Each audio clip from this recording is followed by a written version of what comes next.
Welcome back to One American Baseball Podcast. You're joining us for episode 44. I'm Jaden, resident Reds fan of the podcast, and as always, I'm joined by my co-host Chris, who is our resident expert on the Cleveland Guardians and all thing Guardians baseball. This week, we've got a little bit of club news for you, both the Reds and the Guardians, just some small snippets of news that came out this week as we sort of wade our way through the later stages of the offseason. And then we're doing a World Baseball Classic preview. World Baseball Classic coming up this spring. So we're going to do a little preview of that. Maybe jumping the gun a little bit as rosters haven't been announced, but we've got a good grasp on who we think is playing for those teams. So we'll preview that a little bit. But Chris, how are you doing this evening? I'm good. I'm good. Yeah, looking at the roster projections for the World Baseball Classic made me very excited. I love there were some just random names on there that I haven't seen in years, so I that's just right up my alley. So it's gonna be fun to watch. I have my qualms with the World Baseball Classic, but we'll get into that later. So I'll start off with some Guardians news. A couple of things in the last week happened. So the obvious thing that everybody's probably heard about by now is that Jose Ramirez got his contract extended through his age 39 season. So he got a 7-year contract worth $175 million, and $70 million of it was deferred. This is the first time in Guardians history that they've had a contract deferral. Ironically, the Reds did that before it was cool with the Ken Griffey Jr. contract. And is he still getting paid today? Do you know? Or I am not sure. I think like he either recently just got off the payroll or it's set okay. to expire sometime soon. But anyway, yeah, so Jose Ramirez is he's getting $10 million deferred annually. So um about I believe he's going to get $10 million a year for the next 7 years after he retires. So he's going to get paid until he's about 46 years old, but the Guardians owe him $15 million for the next 7 years and then $10 million for the next 7 years after that. I believe that's how the contract works. But this is super exciting, obviously. Cleveland, I don't know what Cleveland did to deserve Jose Ramirez, but this is probably one of the most exciting things that's happened in Cleveland sports history. Jose Ramirez is easily going to be on the Mount Rushmore of Cleveland athletes, along with LeBron James. I don't really have anything else that's super original to say, but um, I think that he deserves a statue while he's playing. I think he's going to go down as, one of the best players in Guardians history, and he's going to be one of the only superstars to ever play 20 years in a Cleveland uniform, assuming he stays healthy. So um, that doesn't really take away from the frustration I've had with the front office. This is great news that the Guardians front office came to an agreement with him and that Jose feels, comfortable playing in Cleveland despite his justified frustrations throughout the years. I'm sure that he has actually been frustrated with the Guardians front office and ownership not really making an effort to build a team around him. Um, there was a viral clip of him, I believe it was last year or 2 years ago around this time, whatever, saying voicing some frustrations about how they haven't really been making an effort to build a team around him, but evidently they're past that at least enough for Jose to re-up his contract. So yeah, he'll finish his career in Cleveland. So that's very exciting. Anyways, moving on. So um, moving on to kind of my frustrations with the Guardians front office. So there was an interview that Chris Antonetti, the general manager, had with some reporters earlier this week. I believe it was at an Akron Rubber Ducks dinner or something like that. But basically, he was talking about upgrading the offense this year and what it's going to take to upgrade the offense. And prior to prior to this offseason, or at least like at the end of October, he was talking about how the the outfield needed to be addressed, and that was kind of second priority wise behind upgrading the bullpen. So upgrading the outfield was the second priority. But the thing is, Antonetti didn't really talk about how he was going to upgrade the offense, whether that was going to be, and it was intentional. He didn't specify whether it's going to be internal, external options, but it looks like and the quote that he said earlier this week was, "Whose opportunity does this impede in regards to adding a bat this for the outfield this offseason?" So yeah, basically the Guardians are not going to be adding a bat. I'm like 99% certain of it. That quote all but sealed the deal on the Guardians not adding a bat this offseason externally.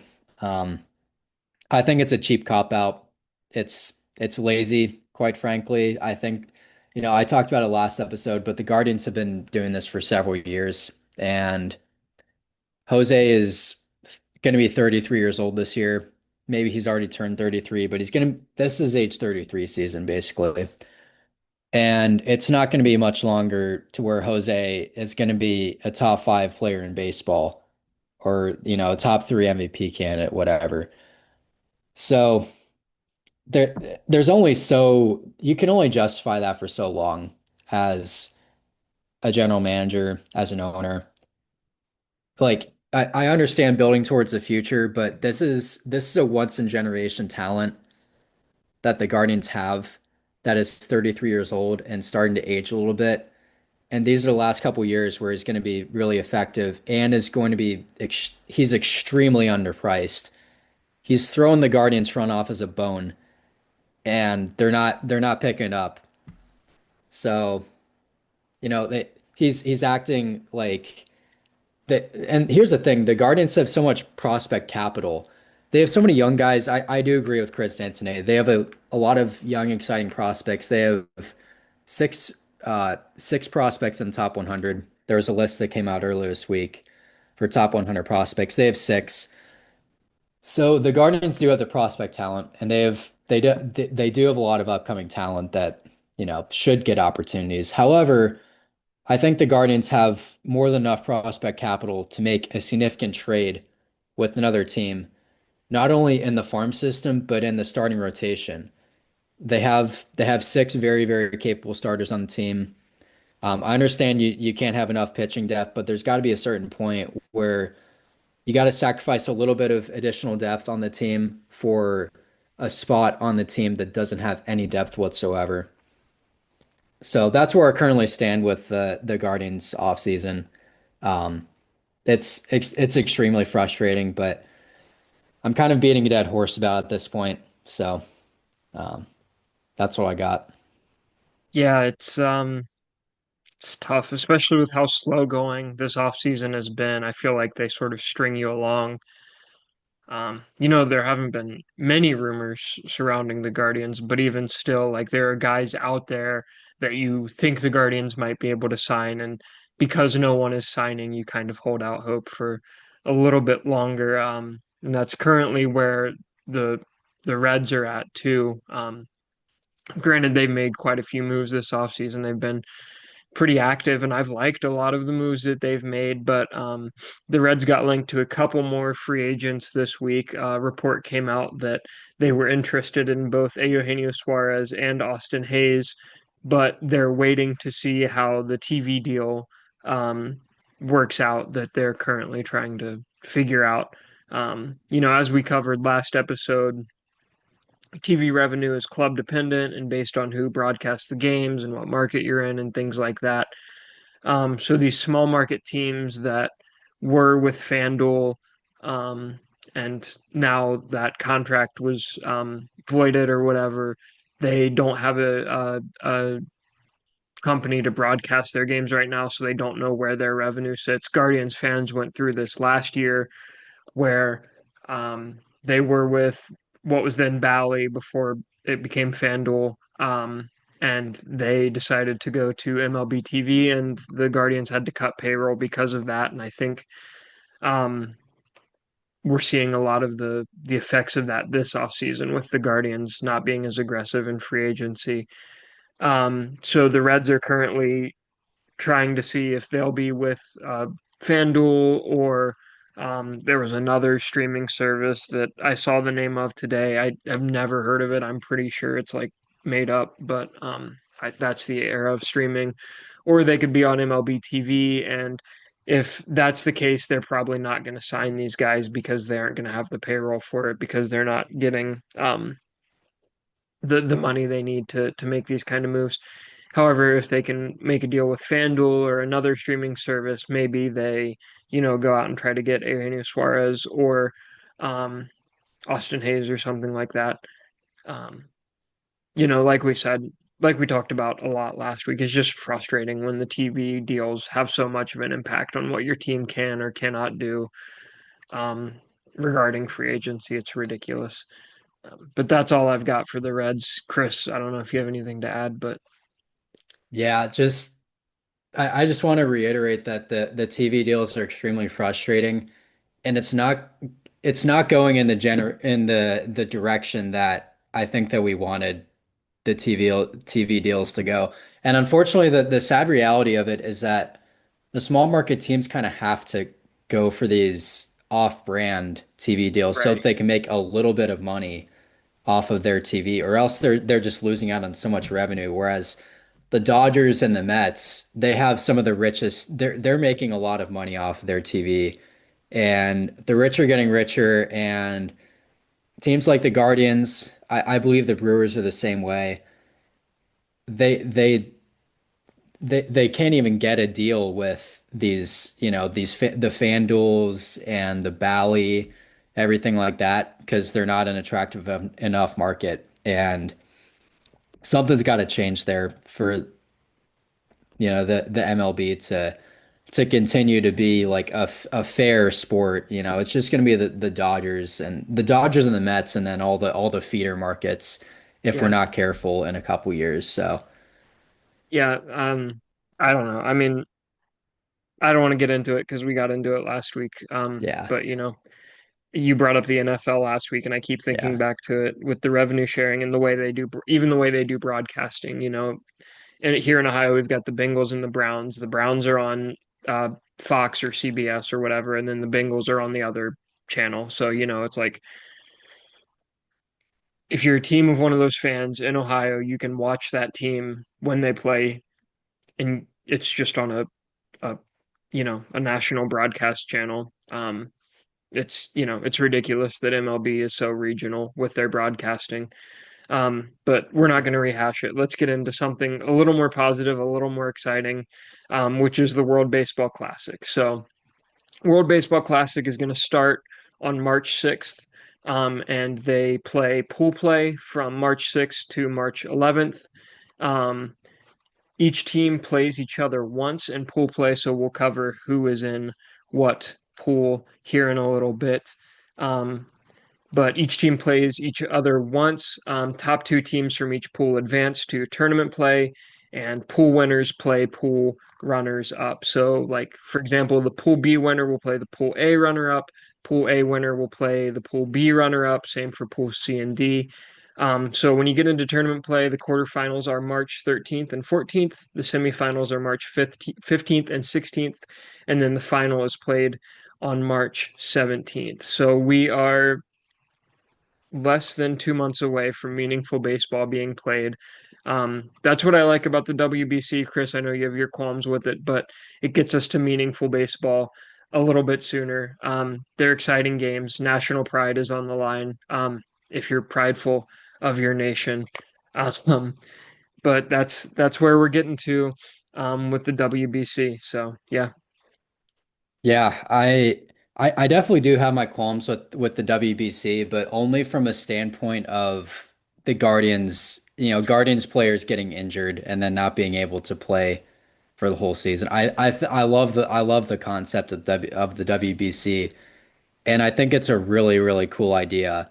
Unfortunately, there are 162 games that are played, and all of them matter, and that takes place over 6 months of the season. So it's not like they could just it's not like soccer or football where they have one game a week if they play in the Premier League. I mean, there's so many leagues, but like it basically doesn't make as much of an impact if you represent your country, and also are playing in the Premier League or whatever other league you play in, like you could do both. Right. But in the MLB, you have to miss like the entirety of spring training. So I mean, it's not a huge deal, but it's just the injury risk that kind of scares me. Yeah, And those go soccer ahead. leagues also have international breaks. So when international Yeah. competition is going on, they're not like they're not playing for their club team. They have those breaks built into the season, so you're able to do that a little bit easier too. I kind of wish the MLB had that, like on years that they had the World Baseball Classic, maybe do like a 140 game season and then Mhm. do like a break during July or something. I don't know. Right. I feel like Yeah. that would be kind of cool. But Yeah, I don't know if there's a better way to format it.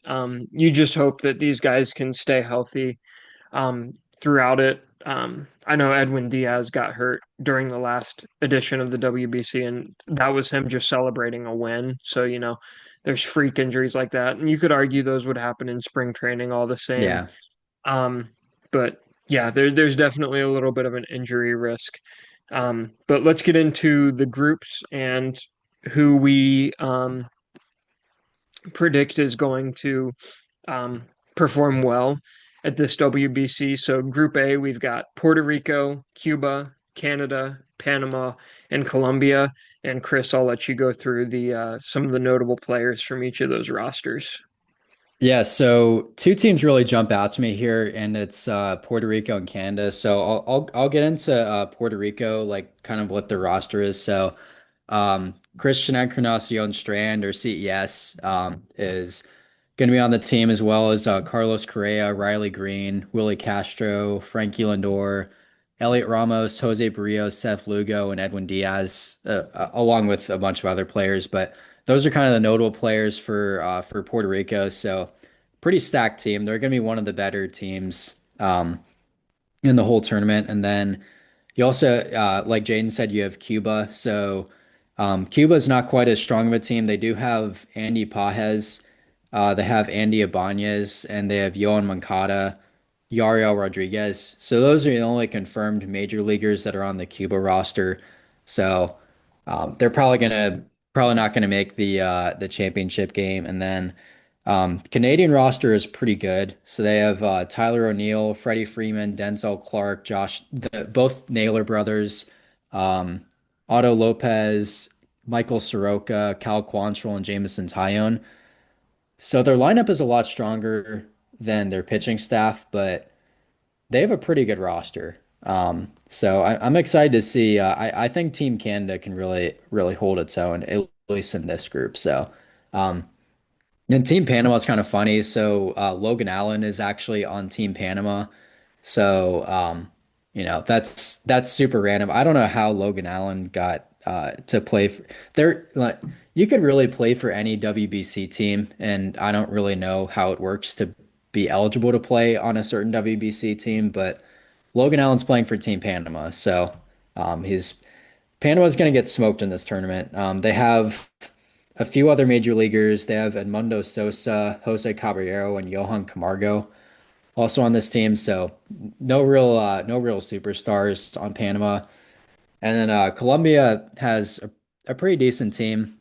Um, they have Gio Urshela, Harold Ramirez, Jose Quintana, Oscar Mercado, Jaden's favorite pitcher, Nabil Crismatt. Only reason I say that because you picked him up in fantasy baseball, and that was the first time I'd ever heard of Nabil Crismatt. So, and then fun name who has been retired for a few years is Julio Teheran. I feel like he's been around in baseball for my whole life. So that's Group A. Yeah, that's that's a pretty top heavy group, I think. Um, I've got Puerto Rico winning that group and then Canada finishing runner up. I think if there is a dark horse in that group, it's probably Cuba.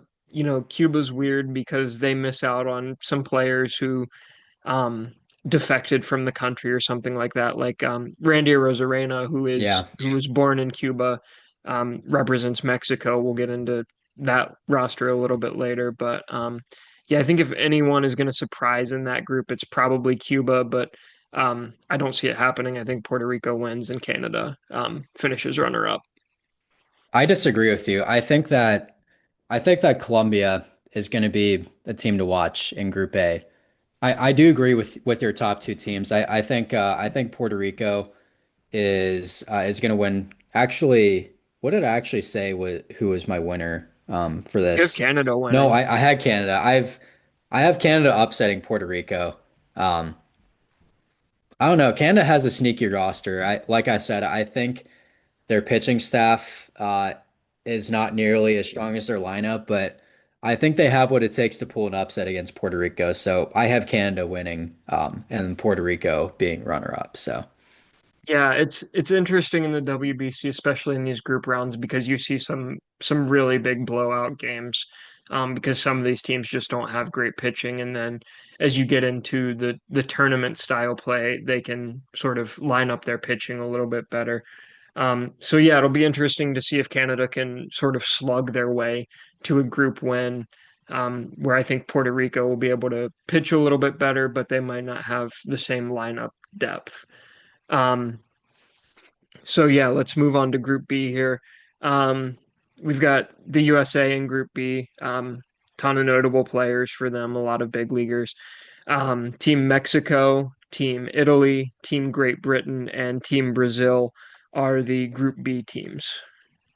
yeah, so the U.S. Has easily the most stacked team in this. They have basically all the best players, a lot of the best players in baseball. So they have Paul Skeens, Tarek Skubal, Aaron Judge, Kyle Schwarber, Bobby Witt, Gunnar Henderson, Logan Webb, Cal Raleigh, Mason Miller, Bryce Harper, Corbin Carroll, PCA, just to name a few. They have a lot more. I think Ernie Clement also recently committed to Yeah. be on Team USA. So the Team USA roster is absolutely disgusting.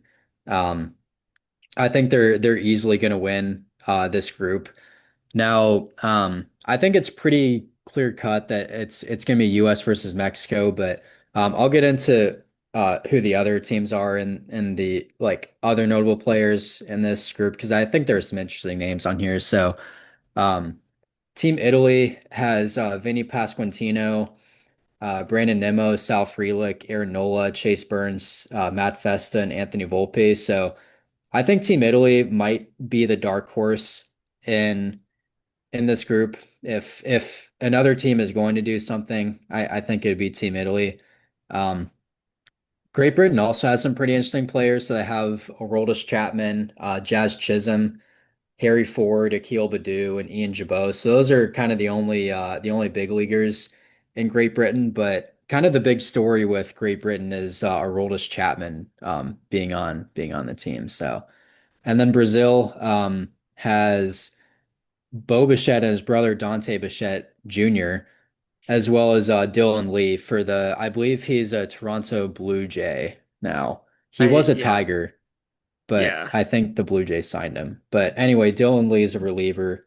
Um, everyone knows who Bo Bichette is, but Dante Bichette Jr. is yeah, he gets to play with his brother, so that's gonna be cool to see at least from Team Brazil. But um, the players for Team Mexico, I think this is, like I said, the clear-cut runner-up team.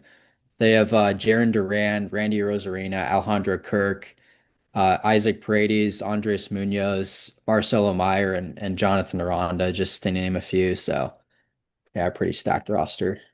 Yeah, it's this group is I guess I don't know.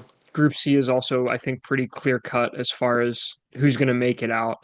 But this group, Team USA, they're going to be stacked with major league talent.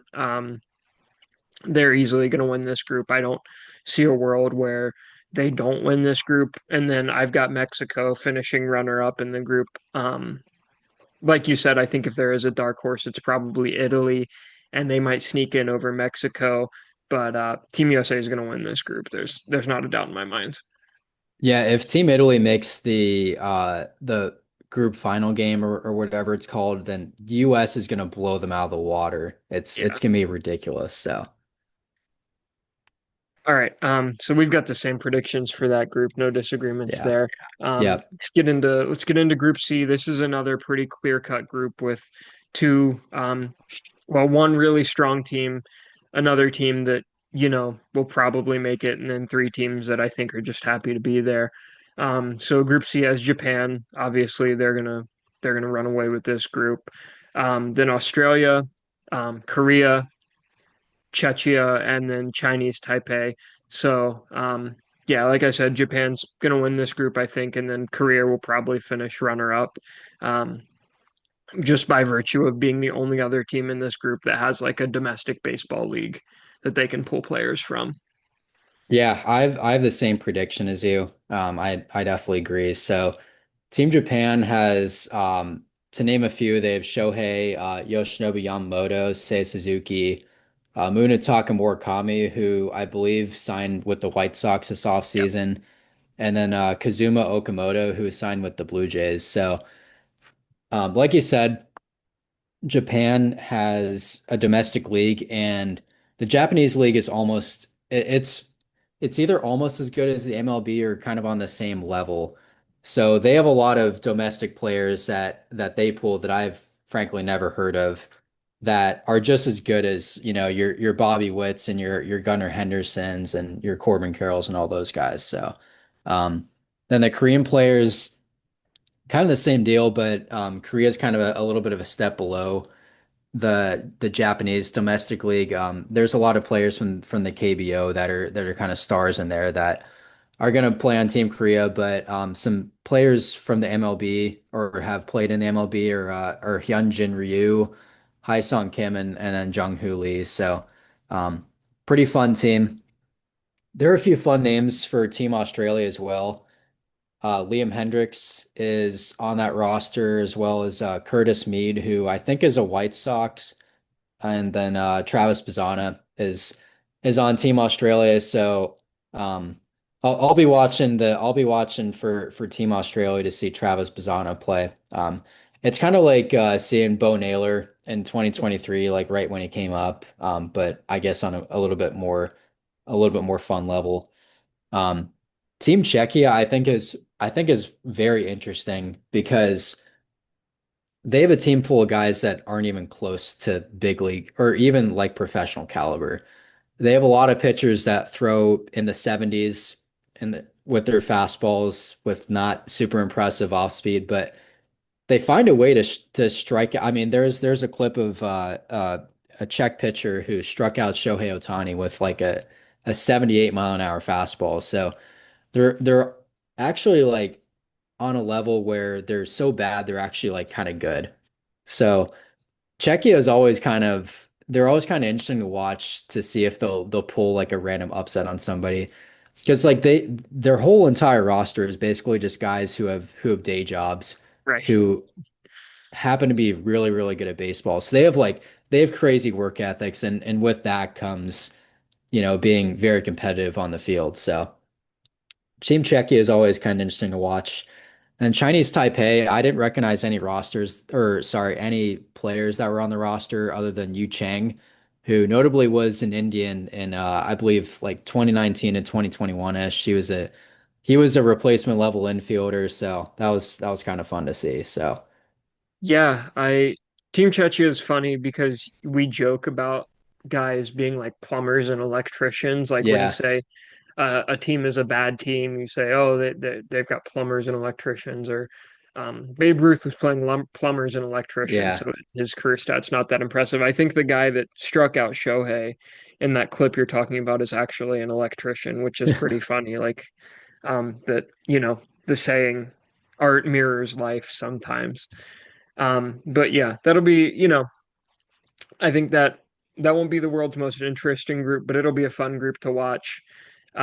Just because, you've got teams like the Czech team or the Australian team who might do something, like upset a team or something like that. But yeah, that won't be a very interesting group. I think Group D is probably the most interesting group out of the pool play groups. You've got Team Venezuela, Team Dominican Republic, The Netherlands, they of course get all of the Curaçaoan ball players, so the Netherlands team is always a bit better than you're expecting them to be when you hear that the Netherlands is playing in the World Baseball Classic. You've got Team Israel and then the Nicaraguan team. I've got the Dominican Republic winning this group with Venezuela finishing runners up in the group. But watch out for the Netherlands. Like I said, they've got, um, the roster isn't as stacked as the DR or Venezuela, but the guys they have, their names and they're pretty good ball players. So keep an eye on the Netherlands, maybe. Yeah, that Venezuelan team, when I was looking at the roster, it's kind of scary. So they have Salvador Perez, Jose Altuve, Ronald Acuna, Jackson Chorio, Anthony Santander, Andres Jimenez, and then on the pitching side they have Pablo Lopez, Ranger Suarez, Jesus Luzardo, and Jose Alvarado. Um, so they have a really good team. But I don't think it really holds a candle to the Dominican Republic team, unfortunately. Um, the Dominican Republic team, like honestly, both of the US and the Dominican Republic teams can cosplay as an MLB All-Star team. They're so good. So you have J Ram, you have Julio Rodriguez, you got Juan Soto, Fernando Tatis, Geraldo Perdomo, Vladdy Jr., Ketel Marte, Junior Caminero, Manny Machado on the hitting side. And then you have Freddie Peralta, Christopher Sanchez, Framber Valdez, and Johan Duran on the to name just to name a few on the pitching side. So um, you could even argue that the Dominican Republic team is better than an American League team or a National League team can assemble. Um, so it's that's gonna be a very fun team to watch. But Netherlands have Xander Bogaerts. They got Sidan Rafaela, Jurickson Profar, Didi Gregorius, Jonathan Scope, who I believe retired a couple years ago or last played a couple years ago. And then and a fun name I saw was Kevin Kelly. Now he got a cup of coffee with the Guardians a few years ago. I think he pitched in like five random games for them in 2023. So yeah, Kevin Kelly's gonna be on Team Nicaragua, so that'll be kind of fun. Um, Team Israel's got a few. They've only announced a few players on the roster, but Harrison Bader is going to be on that team. Jock Peterson was on the team a few years ago. I'm not sure if he's going to be on the team, but they have Garrett Stubbs behind the plate, and then they have Dean Kramer as their pitchers. So I think that's going to be a pretty underwhelming team, but you never know. I guess more people could commit to Team Israel, and then they can be kind of a dark horse. So um, you never know there's a bunch of random Jewish players in the MLB, so they could kind of like spawn a team in there that could be pretty good. So, and then the Nicaraguan team, I only recognized a couple names in here, and one of them is JC Ramirez, who is 37 years old, and he was a replacement level reliever, I believe. And then Jaden and I were talking about this before we started recording. Chesler Cuthbert. Now that's a name that I saw and I just had a bunch of memories come back that I didn't even know existed. So Chesler Cuthbert was he played between 2015 and 2019 for the Royals, and he also played for the White Sox a little bit, I believe. But he was just one of those random guys in the AL Central that really he had a negative 1.6 career wins above replacement. So he was not a good player by any means. Um, but he's just one of those guys with a fun name that kind of just sticks with, at least it kind of stuck with me forever. So Chester Cuthbert's going to be in the WBC. So this name I've not heard in a while. But yeah, I have the same prediction as you. Dominican Republic's going to wipe this group out.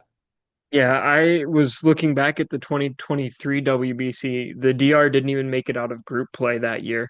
So, I think, I can't remember their roster in 2023. I can't remember how impressive or not impressive it was, but um, the Dominican Republic they take a lot of pride in baseball in that country, and so I think that not making it out of the group stages in the last edition of the WBC is really going to light a fire under this team.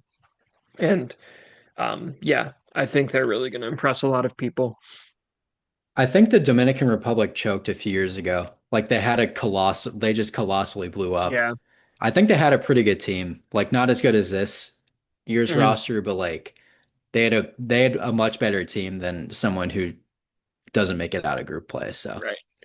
All right. Let's get into our tournament play predictions here. So quarterfinal one, that is the Group B winner versus the Group A runner-up. So that would be, in my predictions, it would be Canada versus the USA, and I have the USA winning that matchup. yeah, I have Puerto Rico playing in the tournament versus the USA. I have the USA winning as well, but I think that's going to be a close game. I think Puerto Rico is going to play the USA super hard, but I think the talent that the USA has is just going to be that it's going to be that one or two runs that the US wins by. So I got the US moving on.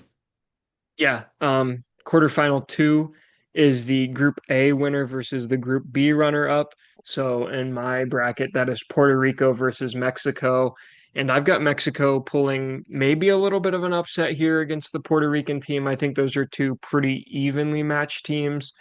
Um, but I don't know. World Baseball Classic, Randy Arozarena is a different beast, and I think he probably puts Mexico on his shoulders a little bit. Yeah, you see the name Randy Rosarena and you think of the 2020 playoffs and you think of the 2020 or you think of the World Baseball Classic. Mhm. Like you said, I can't wait to see Randy play this year in the WBC and I have Team Mexico versus Team Canada. I think those are going to be two incredibly evenly matched teams. I think that Mexico is going to win against Canada, but I think it might go to extra innings. Yeah. It's that's gonna be a pretty crazy game. So Yeah, I think that quarterfinal quarterfinals one and two, I think, have the potential to be pretty exciting. Once you get to the other side of the bracket, it gets a little more lopsided as far as teams. So I don't think they'll be as exciting. But I think we've got the same quarterfinals three and four here. So we've both got Dominican Republic versus Korea in quarterfinal three. And I think we've both got the DR winning that. And then quarterfinal four would be Japan versus Venezuela.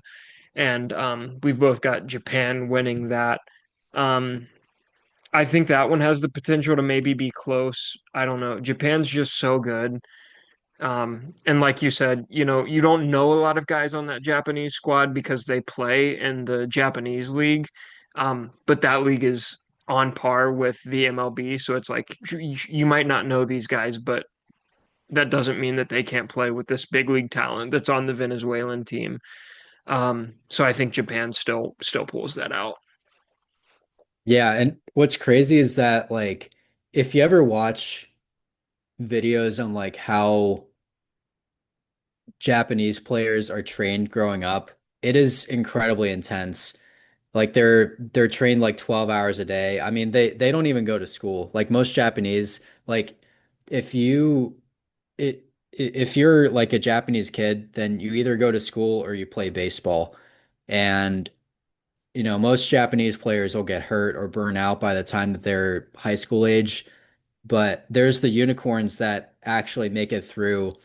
And the amount of work ethic that they develop by being in that environment is just crazy. And that's why I think the Japanese league is on par with Major League Baseball, even though Major League Baseball has a lot more diversity than Japan, but there's so many homegrown players in Japan that are just like you said on par with the US. So I have Japan winning the quarterfinal and then Dominican Republic winning the other one. So yeah, Yeah, I agree with you. yeah. That's what's tough about the WBC is that it does have the potential to be lopsided. So our predictions um, can't be super exciting, um, which is a bummer. But hopefully, when we do regular season predictions, which we should do coming up pretty soon once the rest of the big free agents or mid-tier free agents are sorted out. We'll hopefully be able to do that, but that's for another time. As far as the semifinals go for the WBC, in the semifinal one, it would be U.S. versus Mexico, and I've got the U.S. winning that one. Um, I think that has the potential to be a lot closer than it should be, um, just because, like I said, Team Mexico and Randy Rosarena, they always play super exciting and some really high level games in the WBC. And then semifinal two, it would be Dominican Republic versus Japan. Japan won the last edition of the WBC in 2023, but I've got the Dominican Republic knocking them out in the semifinal. And I think that's what I mentioned before with the DR not even making it out of group stages in 2023. I think that they're going to play pretty hard and play to win this year. And so I think they just overwhelm that Japanese team a little bit and make it to the championship. Yeah, I think the US versus Mexico semifinal game is going to be a little lopsided.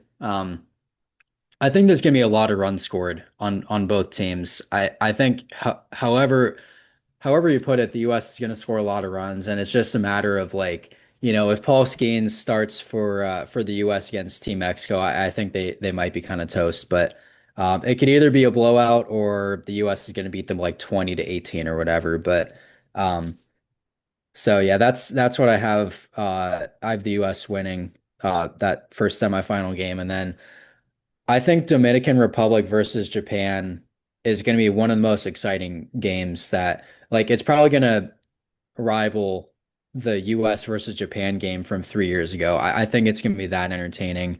Um, I do have the Dominican Republic beating Japan, just outclassing them a little bit, but I think that game is a complete toss-up. So. Yeah. So championship, we've both got the US versus the Dominican Republic. Now, this is where we do disagree a little bit. I've got the Dominican Republic winning. You've got Team USA winning. I don't know. I'm bullish on this Dominican team. I was ready to root for them from the get-go because Ellie was gonna play for them. He's not going to now, but he was sort of my rooting interest in this WBC, and I was ready to root for Team DR, and I guess that's sort of carried over even with him not playing. But like you said, these are two teams that are basically all-star teams. Um, this is an all-star game where there's something on the line, basically, so it's going to be super exciting to watch. I think that Team DR, I don't know. I think they're going to do something special this year. I think they win it all. The only reason I have US winning this game is if they get like Paul Skeens and Tarek Skubal on the mound. I just like the US's pitching staff over Dominican Republic's. Mhm. Um, I think the 1-2 punch of Paul Skeens and Tarek Skubal is absolutely disgusting. Um, I'm going back to the to my okay, yeah. So they got yeah, and they got Logan Webb who could come in as well. They have Mason Miller on that team, so their pitching staff's absolutely cracked. So I have the US winning it all, but I think it's gonna be a very, very close and entertaining game. Yeah, it could definitely end up being another Japan USA type game where it finishes 3-2 and the Team USA or Team DR has a chance to win it late. But it'll be exciting. WBC is always exciting. Fun to watch these guys and represent their countries and play for something that maybe means a little bit more to them than a spring training game as they gear up for the season. But that's all we have as far as our WBC preview episode. We hope you enjoyed it. Be sure to tune in if you haven't tuned into the WBC before. It's a lot of fun. You've got a lot of different fan cultures coming together to cheer for those teams. The stadiums are super loud, especially when those um, South American teams and Caribbean teams play. Their fans are always super loud and exciting. Um, so yeah, it'll be fun to watch. It always is. Thanks so much for tuning in for episode 44, and we'll catch you for the next one. Peace.